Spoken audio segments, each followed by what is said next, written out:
morning and welcome to the news at 4 with me, Sabana Isuku. The All Progressive Congress has accused President Goodluck Jonathan of plotting to hinder a smooth handover of power on the 29th of May. It says it is becoming apparent that the incumbent administration will not fully cooperate with the incoming government, despite its public posturing in that regard. In a statement issued in Abuja by its National Publicity Secretary Julius Malema, the party also described as an act of hostility and patiently misplaced aggression, the unnecessary vituperation against the incoming Muhammadu Buhari administration by Goodluck Jonathan administration, ostensibly because of the terms of reference of Buhari's transition committee. APC argued that the alleged misplaced aggression was part of an orchestrated plot to sabotage the transition. It rejected the continued blackmail by Jonathan government as a result of the president's concession of defeat, wondering whether the concession, gracious as it was, had now become a shield for all wrongdoings. Justifying a statement that the Jonathan administration is plotting to hinder smooth transition to power, the party said, while the outgoing government had earlier issued a memo to all ministries, departments and agencies to make sure their handover notes were ready by the 20th of April. The same government had reversed itself and said the handover notes would not be ready until the 14th of May. And away from that, the federal government has warned the incoming Buhari administration against acting like a parallel government. This, it says, is because the President Goodluck Jonathan remains in charge until the 29th of May. Minister of National Planning Suleiman Abubakar said after the Federal Executive Council meeting that the cabinet is uncomfortable with some of the utterances and actions of the incoming government, and maintained that an incumbent government cannot be intimidated to stop functioning before the handover date. President-elect Muhammadu Buhari has just inaugurated a 19-member transition committee, but it has already begun to ruffle feathers in the outgoing government. Members of the committee, led by Ahmed Joda, on Tuesday met with their counterparts from the Jonathan administration. But it is clear that the government officials did not like what was tabled before them. The controversy is as a result of what the government side sees as an attempt to intimidate the incumbent administration. The incoming government should avoid creating a parallel government while the government is still on.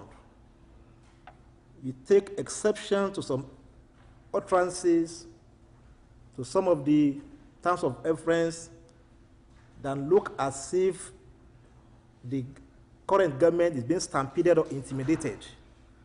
Council found at most of the statements, most of the provisions, and council members are advised to work in line with the terms of reference of the current government. Having laid down its stance on the matter, the federal government sent out a message to its officials. It insists that President Jonathan remains in charge until May 29. This government remains resolute to the various programs and projects it's pursuing, and the government will continue to do that until morning of 29th May 2015. In spite of the events of the last 24 hours, the government maintains that a cordial relationship exists between the transition committees. Basiaye, CoreTV News, Abuja.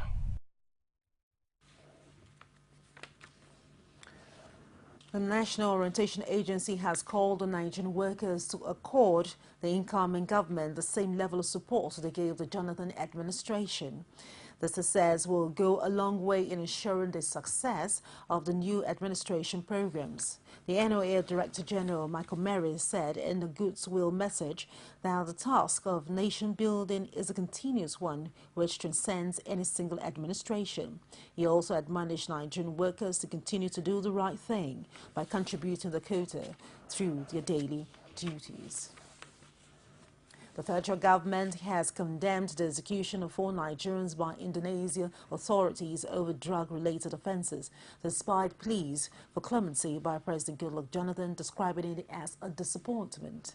The government, however, extended its condolence to the families of the deceased, demanding the repatriation of the corpses of the executed persons for them to be given a decent burial in their various communities. The third statement from the Public Communication Division of Ministry of Foreign Affairs in Abuja gave the names of the executed Nigerians as Martin Edison, Okudili Onyantazi, Jaminu Abashin, and Sylvester Obikwe. The government, however, warned all Nigerians to desist from drug trafficking and other offences, which attracts maximum punishment in several countries of the world. The convicts were reportedly taken to the Nusa Kambangan Island, where they were executed by firing squad on Tuesday evening. Abashin was said to be homeless in Bangkok when a new friend offered him $400 to take some clothes to Indonesia. He was nabbed in Surabaya with 5.5 kilograms of heroin and sentenced to death in 1999. With the issue of xenophobia attacks on foreigners in South Africa still on the front burner, especially the handling of the matter by South African government, outspoken former youth leader of the African National Congress, Julius Malema, has lambasted the government for its handling of the situation. Malema says the attack is an affront of the African Brotherhood, which was vital in the Rainbow Nation defeating the scourge of apartheid. How can you rule the country when you cannot rule over your own family? And your son is such a typical example of a family member that you cannot whip into line. We have a responsibility from these incidences of xenophobia to teach our people that peaceful resolution is a sustainable solution to every problem we have. Let us not kill each other. There is no country in Africa that can survive in isolation. Not even the USA can survive in isolation. The military authorities have taken the 293 women and girls rescued by the Special Forces during a raid on the dreaded Sambisa forest to the University of Maiduguri Teaching Hospital, Maiduguri, Borno State. An intelligence officer stated that the women and girls are undergoing a series of tests, including pregnancy and HIV in the hospital. The officer also said that 7 of the girls had gunshot injuries, which were being treated by medical officials of the University of Maiduguri Teaching Hospital. Findings indicated that out of 293 ladies, 200 were aged between 13 and 18, the age brackets of the Chibok schoolgirls abducted by Boko Haram insurgents on the 14th of April 2014. Reports explained that the military would, on Thursday, commence a holistic investigation of the identities of the girls and women after tests and treatment, that the Defense Headquarters was being careful with saying who the women and girls were to avoid mistakes. The Borno State government says 293 women and girls rescued from the Boko Haram stronghold in Sambisa Forest were from Bonsiri village in Damboa local government area of the state and not from Chibok. State Commissioner for Information Mohammed Bulama told journalists that the profiling of 200 girls and 93 women rescued by the military on Tuesday showed that they were abducted from Bonsiri village. Bulama commended the Nigerian army for rescuing 293 women and girls from captivity. He said the government had started making plans to put in place all the necessary structures to rehabilitate and integrate the free 293 female backs into the society. The Borno State Governor Kashim Shettima, in a statement by his special advisor on media, Issa Gusau, said the military's operation that led to the liberation was gratifying regardless of whether or not the rescued women were part of over 200 schoolgirls stolen by insurgents at Government Secondary School, Chibok, Borno State on the 14th of April 2014. Away from that, the Bring Back Our Girls group has described the rescue of nearly 300 women and girls by troops from the Sambisa forest as cherry news. The protest movement is, however, worried that none of the abducted Chibok girls had been found and liberated. Speaking at the venue of the group's daily sit-out in Abuja, some leaders of the campaigners said the latest rescue shows that there are several cases of abduction of the northeast region that many Nigerians do not know of.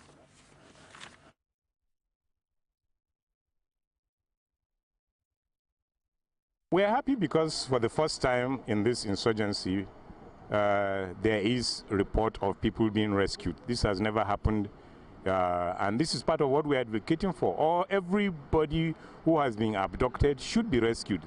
That is the right of every Nigerian citizen in a situation of distress. Of course, from all indications, they may not be the Chibok girls, which in a sense has been our advocacy that we want the girls back. But then the advocacy also is for everyone who was abducted before the Chibok girls were abducted and after the abduction of the Chibok girls. So in that sense, there's a sense of disappointment that it may not be the Chibok girls, given the body language and statements from the military. Details of military operations are not with us, and we believe they're acting in the best interest of the country. So we also urge every Nigerian to support them. We can't assess them now until at the end of the operation. So far, so good. We are happy, and we can only urge that the profiling of these 293 should be speedily done so that our high hopes will not be dashed. We believe that if our sisters are not among them, it also goes to show that there are other Nigerians who have been abducted whom people do not know about. So we stand vindicated that girls are abducted, other Nigerians are abducted, but Chibok has become a referral point because we sustained the campaign of always asking for the Chibok girls. You're still watching the CoreTV News on the hour. We'll take a short break, and when we return, there'll be more stars for you. Don't go away. One continent, 54 countries, over 2,000 languages, but united in similar interests. As news breaks, we give you in-depth analysis around Africa every Monday on CoreTV News. Welcome back to the news.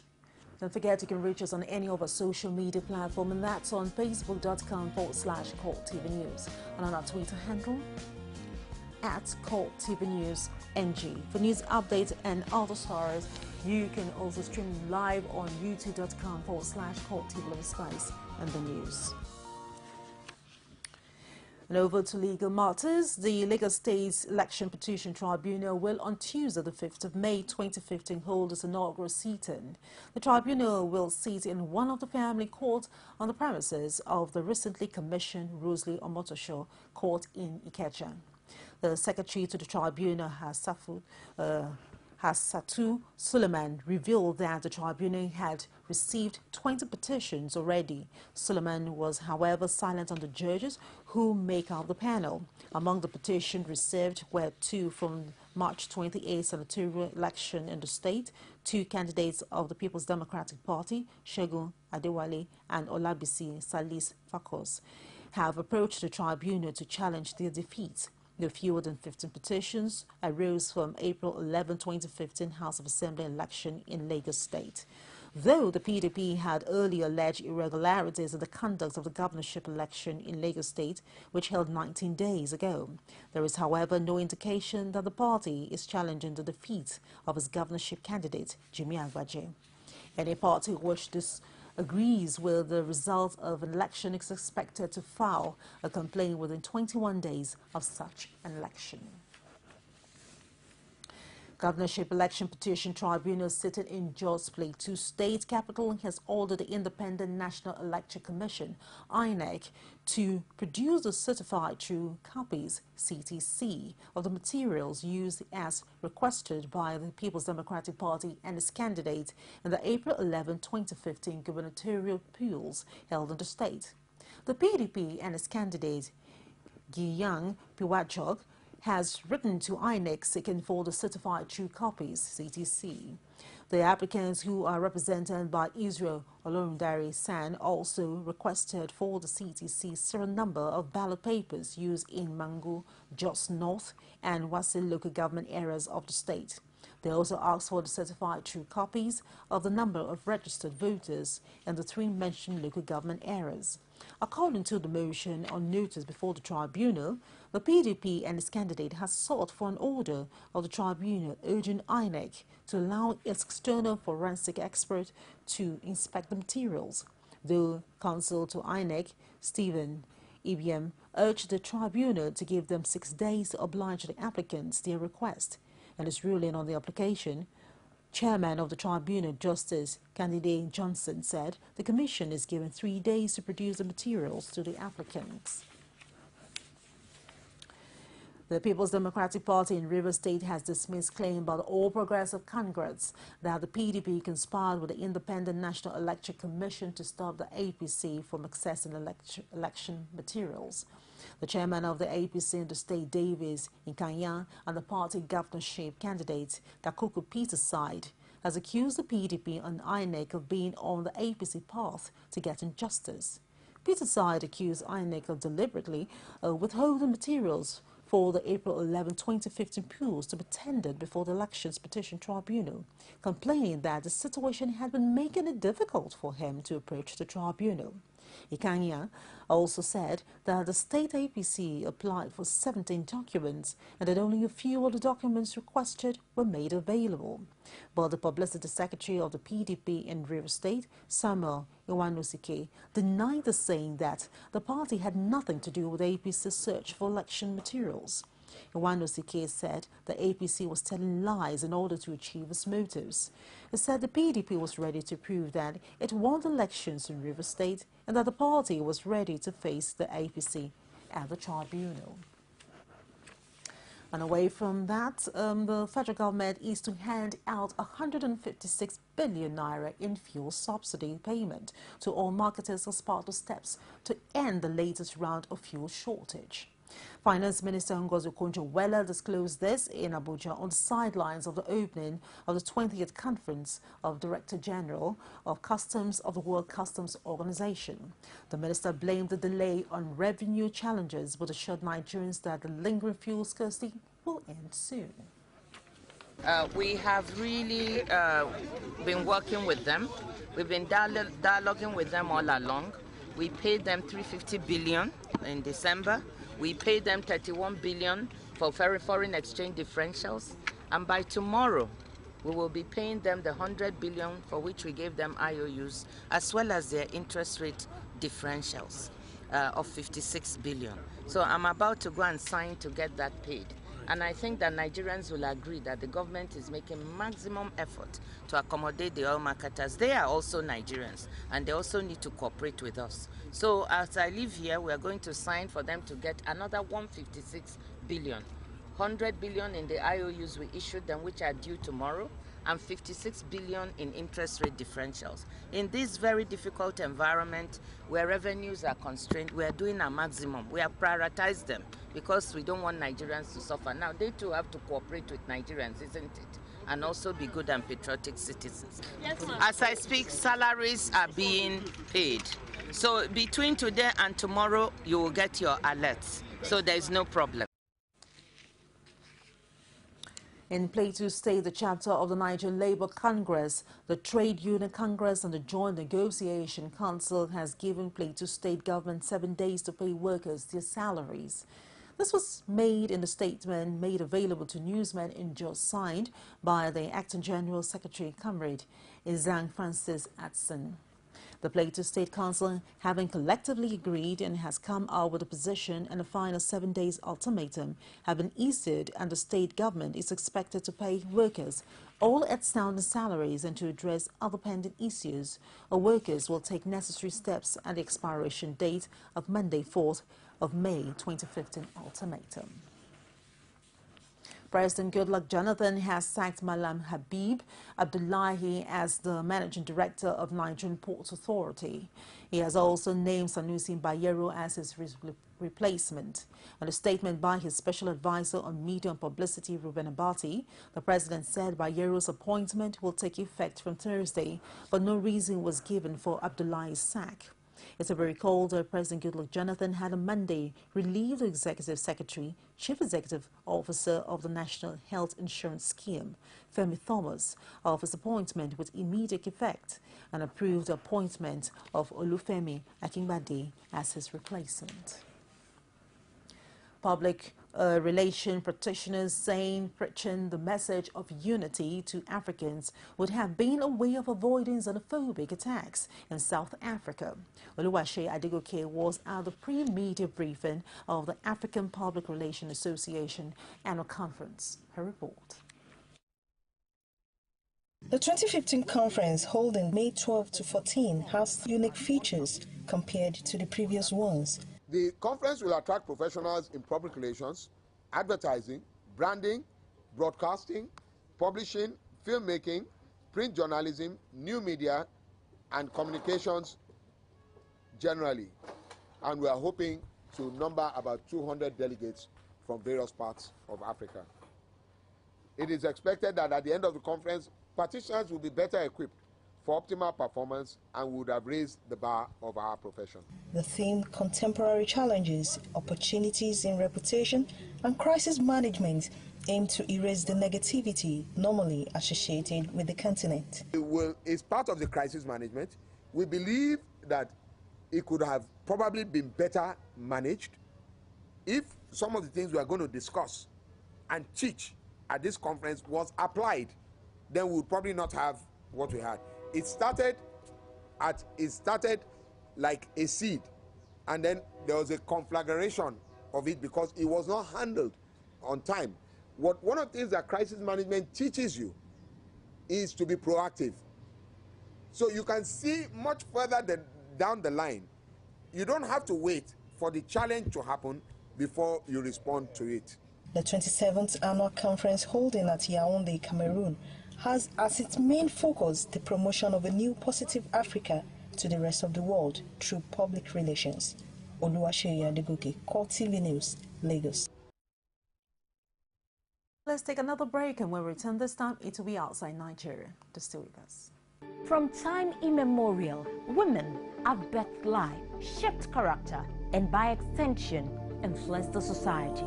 Moremi of Ife, Emoten of Benin, Queen Aminat of Zaria, all women of influence and power. Whether it's before election, after election. How ironical. Women being so powerful, yet have few grounds in decision making. They see you as a wife, and I see you as a wife to a man.